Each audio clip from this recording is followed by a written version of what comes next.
Hello student, welcome to our new registry channel. My name is Satish. मैं आप लोगों को यहाँ क्लास 12 का फिजिक्स एनसीईआरटी हिंदी माध्यम से पढ़ा रहा हूँ और ये हम लोगों का चैप्टर 2 है, स्थिर वैद्युत विभव तथा आधारिता, इलेक्ट्रोस्टैटिक पोटेंशियल एंड कैपेसिटेंस। तो ये हम लोग का जो लेक्चर है वो 13वां लेक्चर है और सारे जो वीडियो हैं रिकॉर्डेड क्लास में आप लोगों को प्रोवाइड किया जाता है। तो अगर आप लोग पीछे का लेक्चर नहीं देखे हैं, अटेंड नहीं किए हैं, तो कृपया वो वीडियो देख करके ही अगला वीडियो देखें, तब ये वीडियो सारा समझ में आएगा आप लोगों को। तो आज का लेक्चर में हम लोग देखते हैं क्या है, बहुत ही इंटरेस्टिंग ये वीडियो होने वाला है। तो आप लोग पूरा का पूरा वीडियो जरूर देखें, ठीक ना।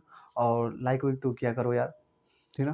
तो देखिए आज का जो हम लोगों का जो हेडिंग है वो क्या है, संधारित्र का सिद्धांत। तो हम लोग आज का हेडिंग है वो है संधारित्र का सिद्धांत, principle of capacitor, principle of capacitor. देखिए क्या होता है, मैं बताया था कल ही कि दो प्लेट एक बराबर लगे हुए हो तो उसे क्या कहते हैं, कैपेसिटर। इसे सी से प्रदर्शित करते हैं, ठीक, इसे सी से प्रदर्शित करते हैं। लिख लीजिएगा, संधारित्र को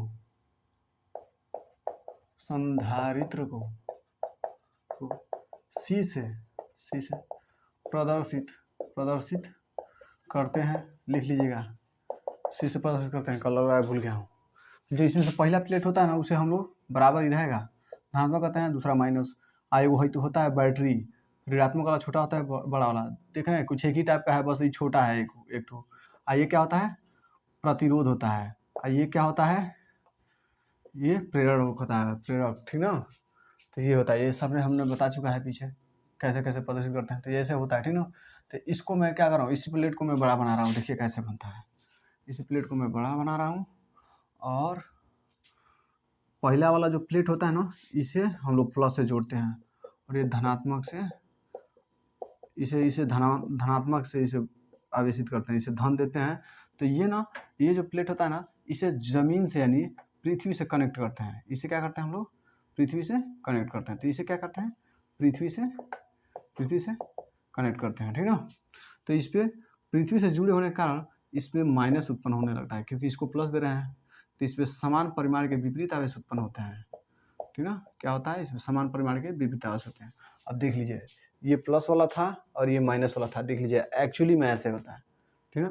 और जो इनके बीच की दूरी है ना, उसे स्मॉल डी माना जाता है, इन दोनों प्लेटों के बीच की दूरी, ठीक ना। तो ये आगे पढ़ाएंगे हम अभी, ठीक ना।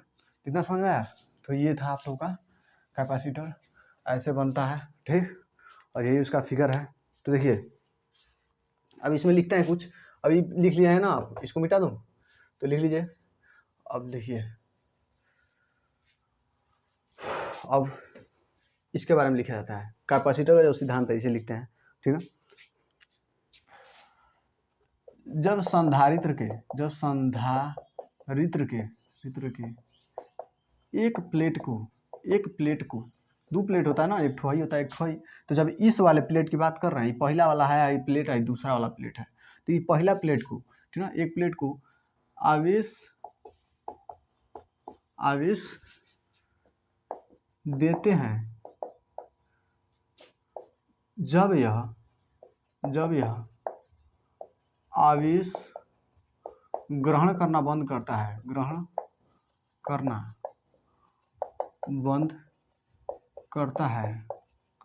मतलब इसको ना आवेश हम लोग इस प्लेट को देते जाते हैं। तो जितना इसमें आवेश देंगे ना, उतना ही उसमें से ना माइनस वाले आते जाते हैं। वो जमीनिया से ना, पृथ्वी से, वो जमीन से वो क्या करता है, माइनस आवेश को खींच लेता है।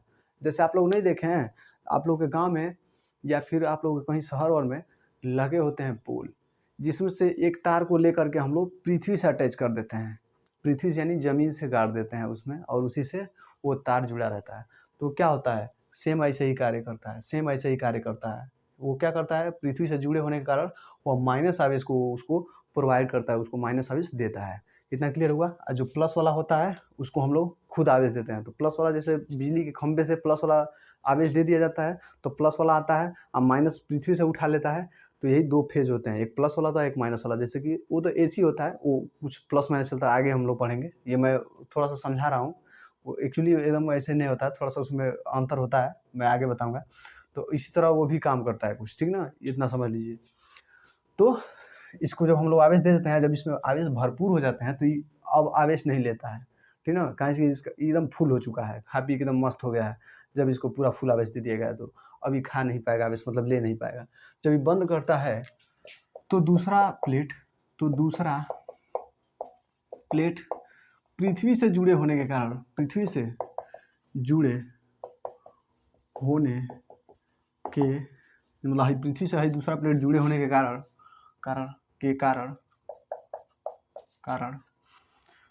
उस पर ऋणात्मक आवेश आ जाता है, जबकि पहले प्लेट को धनात्मक आवेश जो पहले प्लेट को धनात्मक आवेश दिया जाता है। तो दूसरा प्लेट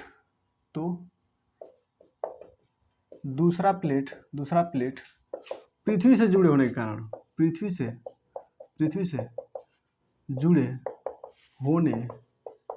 कारण थोड़ा लंबा चौड़ा है लेकिन बहुत आसान है, इसी बारे में जुड़े होने के कारण उसका विभव कम होता जाता है। समझ आया ना? मतलब क्या होता है, पहला को मान लीजिए हम लोग प्लस आवेश देते हैं, इतना लंबा चौड़ा लिखने की जरूरत नहीं है, हम लोग डायरेक्ट इसको लिख सकते हैं। जब संधारित्र के एक प्लेट को आवेश दिया जाता है, तो जब एक प्लेट को धन आवेश दिया जाता है तो दूसरे प्लेट पर मतलब तो जब यह आवेश ग्रहण करना बंद कर देता है तो दूसरे प्लेट पर ऋण आवेश उत्पन्न हो जाता है। तो दूसरे प्लेट पर, यहाँ पे आप लोग लिख सकते हैं, दूसरे प्लेट पर ऋण आवेश उत्पन्न हो जाता है और यहाँ पृथ्वी से जुड़े होने के कारण इसका मतलब विभव कम होने लगता है, तो थोड़ा सा वो छोटा हो जाएगा। थोड़ा अच्छे से आप लोग लिख सकते हैं, मैं अपने पास से लिखवाता हूँ ना, तो इसीलिए थोड़ा इधर उधर रहता है। तो यह पृथ्वी से जुड़े होने के कारण इसका विभव क्या होता है, कम हो जाता है, ठीक ना। और संधारित्र का सिद्धांत इस तथ्य पर आधारित होता है कि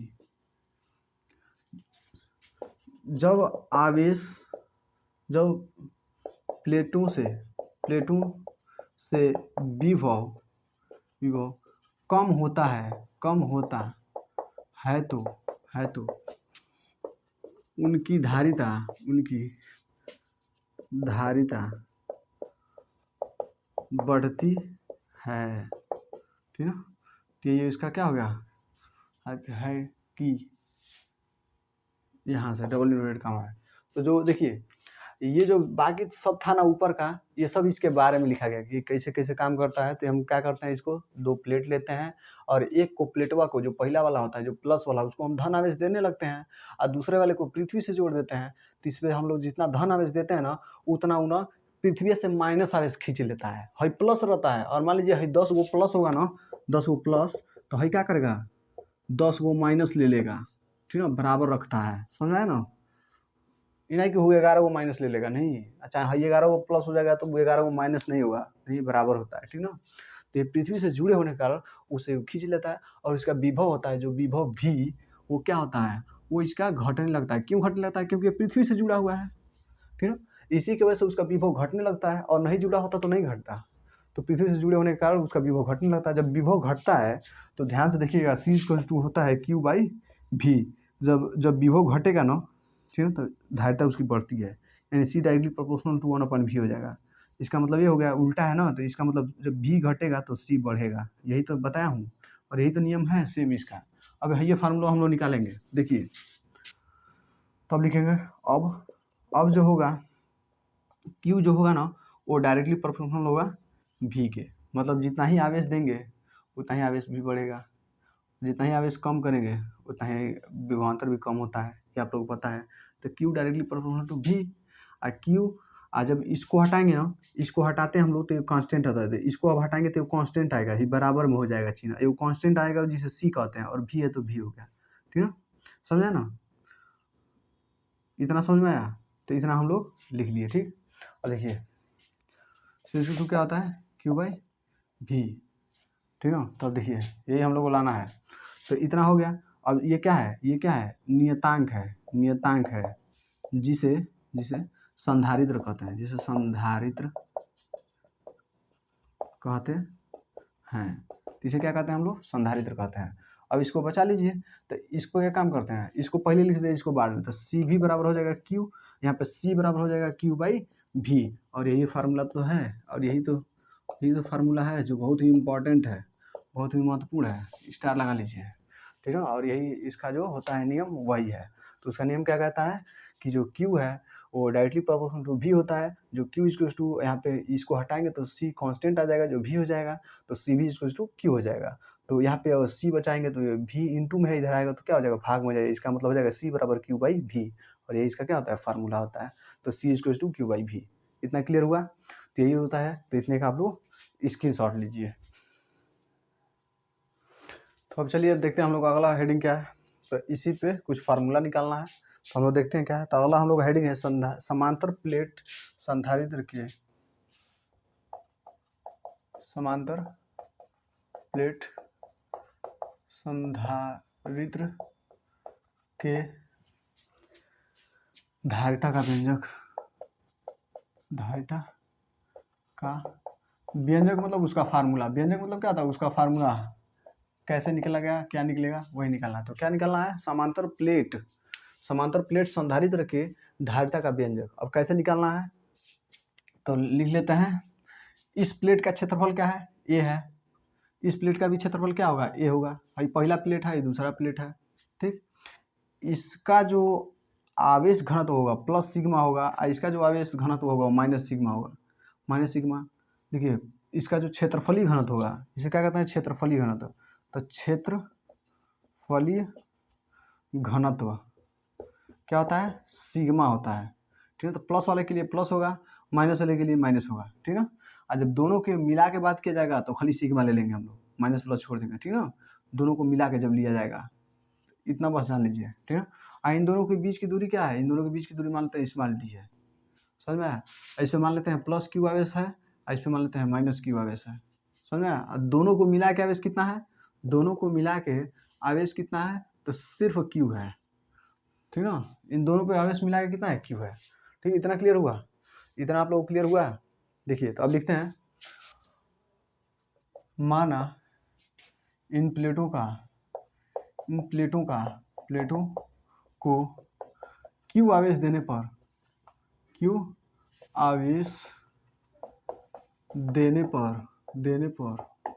इनका पृष्ठ घनत्व, इनका क्षेत्रफलीय घनत्व सिग्मा तथा इनका क्षेत्रफल A और इनके बीच की दूरी, इनके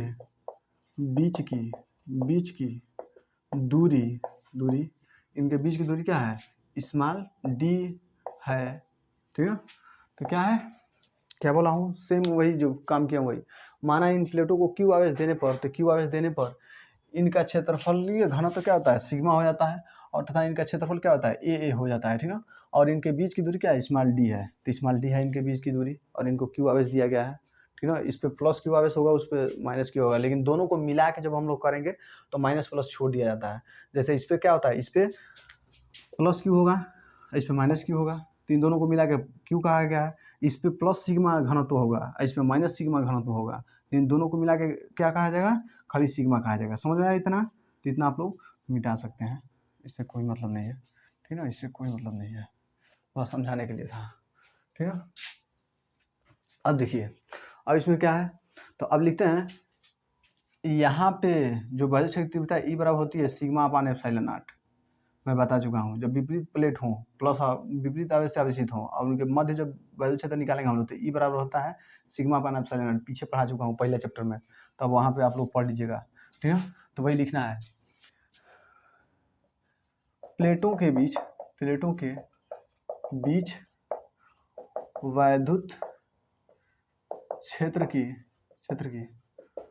तीव्रता E बराबर होता है कितना, sigma upon epsilon not, sigma upon epsilon not इतना होता है। ठीक, अब देखिए, अब चूंकि हम लोग को पता है, चूंकि हम जानते हैं कि सिग्मा बराबर, ये भी पिछले चैप्टर में पढ़ा चुका हूँ, क्यू बाई ए होता है, इतना होता है ना। तो क्यू के स्थान पे ई रख दीजिए, मतलब सिग्मा के स्थान पे क्यू बाई ए रख दीजिए, तो ई बराबर क्या हो जाएगा, ठीक है। हई मानवा सिग्मा के स्थान पे क्यू अपान ए रखिए, तो सिग्मा के स्थान पर जब रखेंगे हई रखेंगे सिग्मा के स्थान पर क्यू बाई ए, तो क्या हो जाएगा, क्यू बाई ए एप्सिलॉन ये हो जाएगा, ठीक है। ऐसे समीकरण 1 मान लेते हैं हम। ठीक, अब विभवांतर, अब जो इन प्लेटों के बीच विभवांतर होगा, इन प्लेटों के बीच विभवांतर हम मान लेते हैं v हो रहा है, तो विभवांतर कितना है, विभवांतर क्या है, v है, तो विभवांतर इनका क्या है, v है। ठीक, तो अब विभवांतर v बराबर होता है e इंटू डी। डी क्या है, इन दोनों के बीच, प्लेटों के बीच की दूरी, प्लेटों के बीच की दूरी, तो प्लेटों के बीच की दूरी हो गई।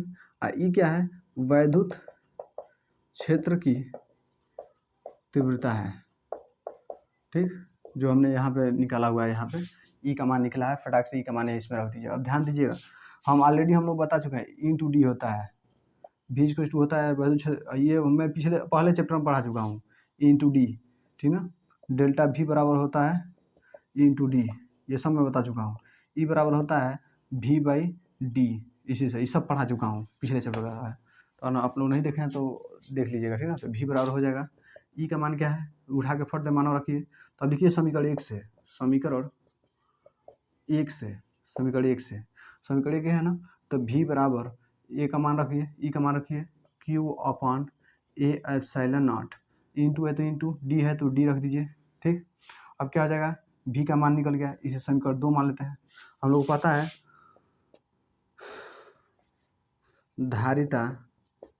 धारिता c बराबर होता है q बाई v, यही फार्मूला होता है, यही होता है फार्मूला, ठीक है। अब एक काम करता हूँ, इस फिगर, अब पहले इतने का स्क्रीनशॉट लीजिए, फिगर मुझे मिटाना है, फिगर का स्क्रीनशॉट लीजिए।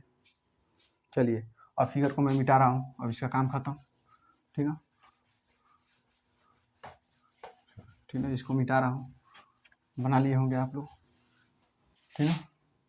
तो अब देखिए, अब c बराबर क्या है, q बाई v है, c बराबर q बाई v है, तो c बराबर q है तो q तो रहने दीजिए, लेकिन v का मान अभी हम लोग निकाले हैं। v का मान क्या है q upon q into D upon क्या है, a एप्सिलॉन नॉट, ये है ना, q से q खत्म। ठीक, हाई अब सबसे नीचे है ना, कलैया मार के सबसे ऊपर चला जाएगा, तो c बराबर हो जाएगा a epsilon not upon D. तो इसे हम लोग क्या करते हैं, थोड़ा सीधा कर लेते हैं, तो एप्सिलॉन नॉट ए हो जाएगा, ठीक ना, ए एप्सिलॉन नॉट। ये क्या है, एप्सिलॉन नॉट क्या है, निर्वात की वैद्युतशीलता, निर्वात की वैद्युतशीलता है। ठीक, ये क्या है, प्लेटों का क्षेत्रफल है। डी क्या है, प्लेटों के बीच दूरी, हुई। सी क्या है, प्लेटों की धारिता है, ठीक है। तो समझा कौन कौन क्या है, मैंने लिख दिया। अब लिखते हैं, यदि माध्यम के में हो, तो के मतलब क्या है, कैपिटल क्या है, ये माध्यम है, तो माध्यम है तो सी बराबर क्या हो जाएगा, एप्सिलॉन नॉट, और के को एप्सिलॉन नॉट के पास रखते हैं, तो इसके पास के अपॉन डी हो जाएगा, और यही आप लोगों का क्या हो जाएगा, यही फार्मूला हो जाएगा। समझ में आया ना। तो अगर माध्यम के लिए बात किया जाए तो सी इक्वल्स टू एप्सिलॉन नॉट के अपॉन डी होता है, तो यही आप लोगों का फार्मूला आता है। तो मैं क्या बोला हूँ, कैसे बताया हूँ, ये सब देख लीजिए, डेरिवेशन बहुत ही महत्वपूर्ण है, और ये बहुत ही महत्वपूर्ण है, इस पे स्टार लगाइए आप लोग। पहले एग्जाम के लिए आप लोग तैयारी करते हैं, अगर किसी चीज़ का नीट, IIT JEE नीट, किसी का भी चीज़ का तैयारी करते हैं आप लोग, तो ये सब जो इस समय चल रहा है ना, वो समझ लीजिए कि उसका निचोड़, उसको आप लोगों को पढ़ना पड़ेगा, ये सब पढ़ना पड़ेगा अच्छे से। अब मैं जैसे पढ़ा रहा हूँ ना, ऐसे आप लोग पढ़ेंगे तो कोई दिक्कत नहीं होगा, ठीक है। तो आप लोग को तैयारी करने की कोई टेंशन मत लीजिए, जैसे मैं पढ़ा रहा हूँ वैसे पढ़ लीजिए, तैयारी में कोई दिक्कत नहीं होगा, आप लोग फोड़ के आएंगे, नीट वूट कुछ भी हो। ठीक है। तो सी बराबर एप्सिलॉन नॉट के अपॉन डी होता है, इतना हुआ और यही निकालना था। और माध्यम में और निर्वात में बात किया जाए तो के का मान 1 होता है। निर्वात के लिए के का मान क्या होता है 1 हो जाता है। तो निर्वात के लिए अब रखेंगे 1 रखेंगे तो क्या आ जाएगा यहाँ पे, फिर यही मिल जाएगा, समझ आया ना। तो इसलिए निर्वात में के का मान माध्यम का मान क्या होता है 1 होता है, 1.00001 होता है, ठीक है ना। तो ये होता है। तो इतना आप लोग को क्लियर हुआ, इतने का स्क्रीनशॉट लीजिए, फिर आगे बताता हूँ। अब देखिए क्या है, तो जो अब हम लोग का जो हेडिंग है ना वो है संधारित्र की धारिता को प्रभावित करने वाले कारक।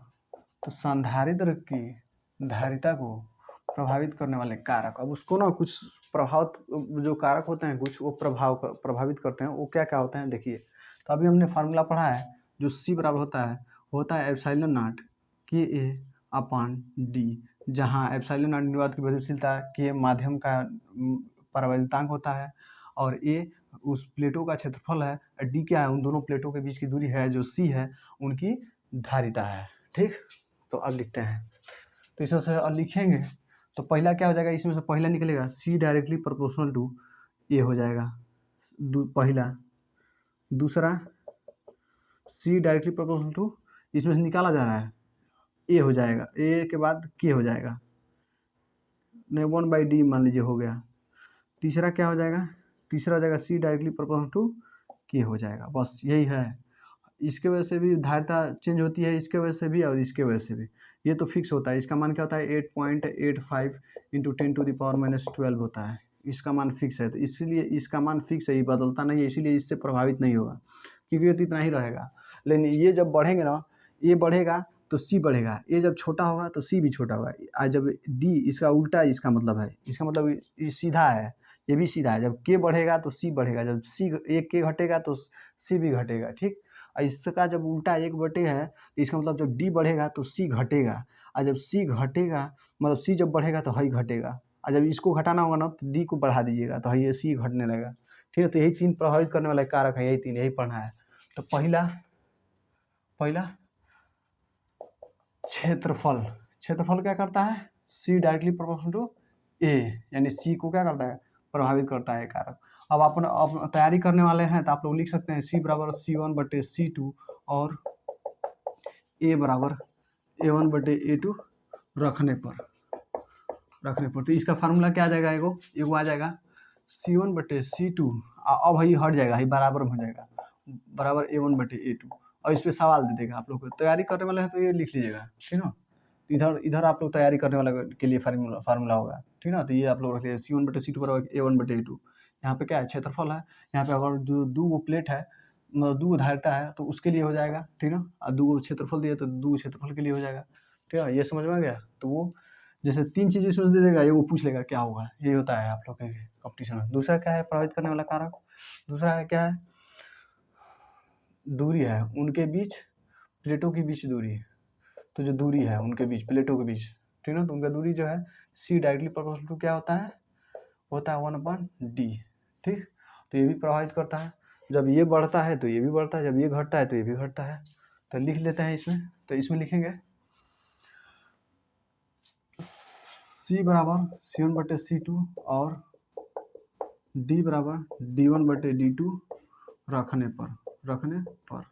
तब क्या हो जाएगा, तब हो जाएगा यहाँ पर रखिए C1/C2, भाई अब बराबर हो जाएगा, ये उल्टा हो जाएगा ना तो हो जाएगा D2/D1 हो जाएगा, ठीक ना। ऐसे आप लोग फार्मूला निकाल सकते हैं, ये तरीका होता है निकालने का। जैसे इसे आप लोग उन्नत लिखिएगा, रहने दीजिए, चाहे लिख भी लीजिएगा, आप लोग का मर्जी, ये आप लोग का काम नहीं आएगा, 12 के लिए नहीं है, ठीक ना। जो तीसरा है वो क्या होगा, वो है परावैद्युतांक। जो परावैद्युतांक सी है वो डायरेक्टली प्रोपोर्शनल टू के है, मतलब ये बढ़ेगा तो ये भी बढ़ेगा, ठीक है। जब हाई घटेगा तो ये भी घटेगा, हाई जब बढ़ेगा तो हाई घटेगा, ठीक है। हाई जब बढ़ेगा तब हाई घटेगा, समझा ना, इसका मतलब ये है, ठीक है। उल्टा संबंध है, इसमें जब हाई बढ़ेगा तो ये भी बढ़ेगा, इसमें जब हाई घटेगा तो हाई घटेगा, ठीक है, इसका मतलब यह है, आप लोग लिख लीजिएगा अपने हिसाब से। ठीक, इसका मतलब ये हुआ।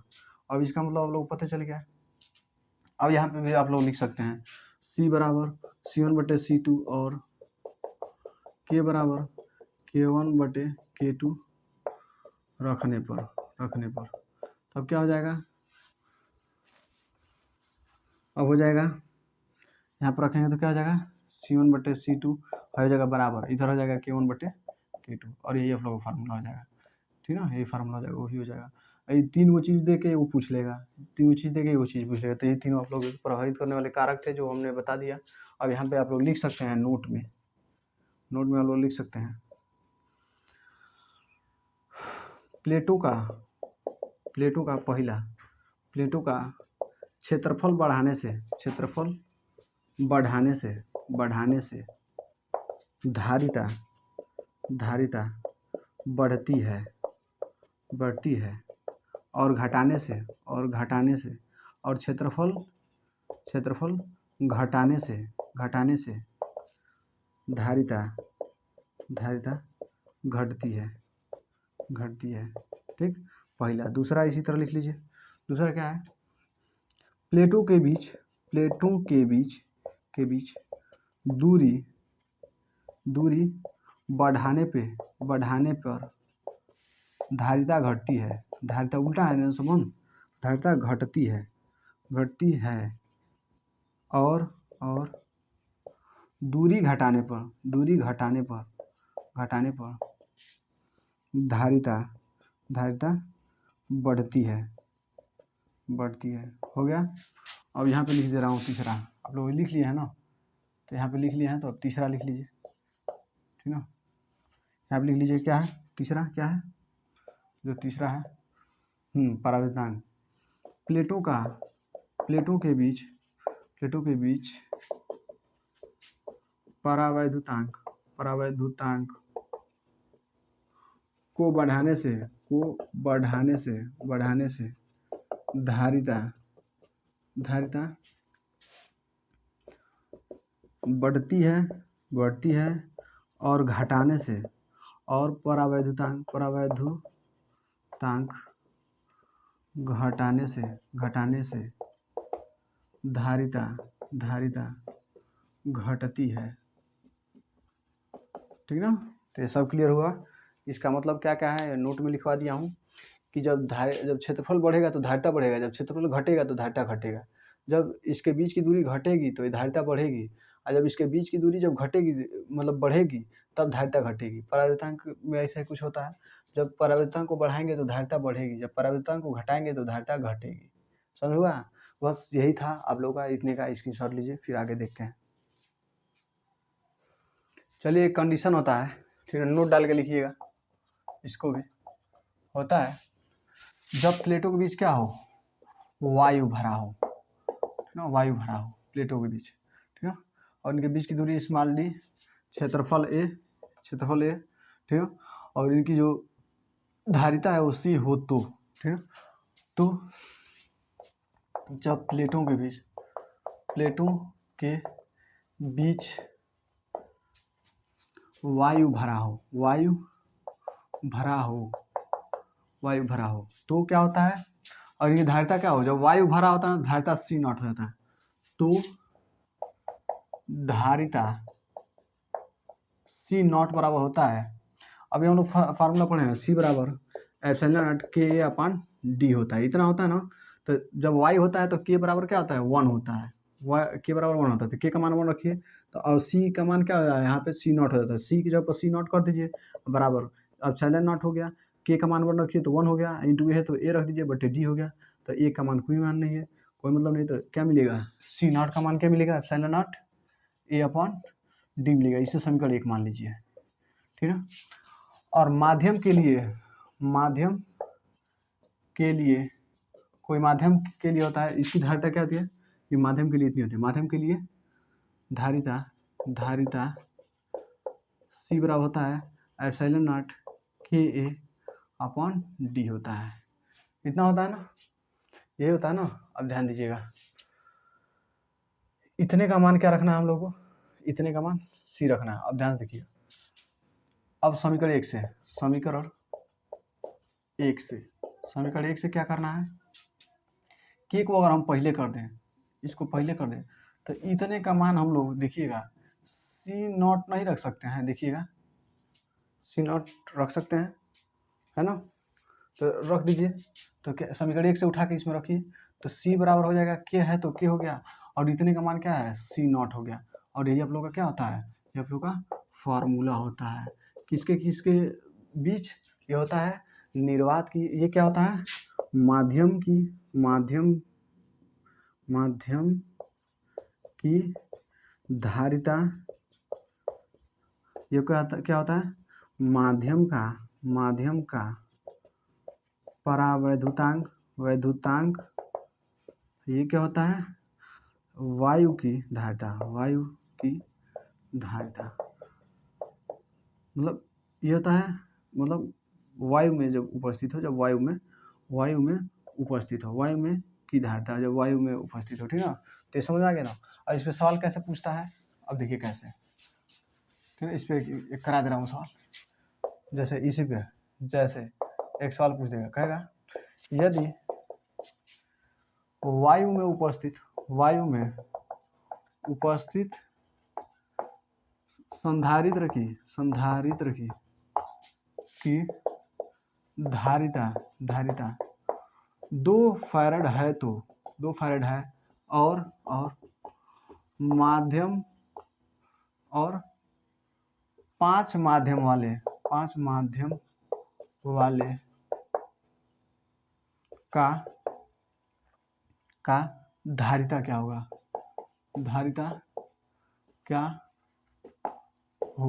यही सवाल में बना दिया। तो देखिए इसको सॉल्व करने से पहले क्या क्या लिखेंगे, दिया है, क्या क्या दिया है, ध्यान से देखिए, दिया है वायु में उपस्थित प्लेटों की संधारिता, मतलब उसकी धारिता दिया है। तो वायु में उपस्थित जो प्लेट होता है उसके लिए क्या कहते हैं, वायु में उपस्थित सी नॉट कहते हैं। तो सी नॉट का मान दिया है, क्या दिया है 2 फैरड, ठीक है।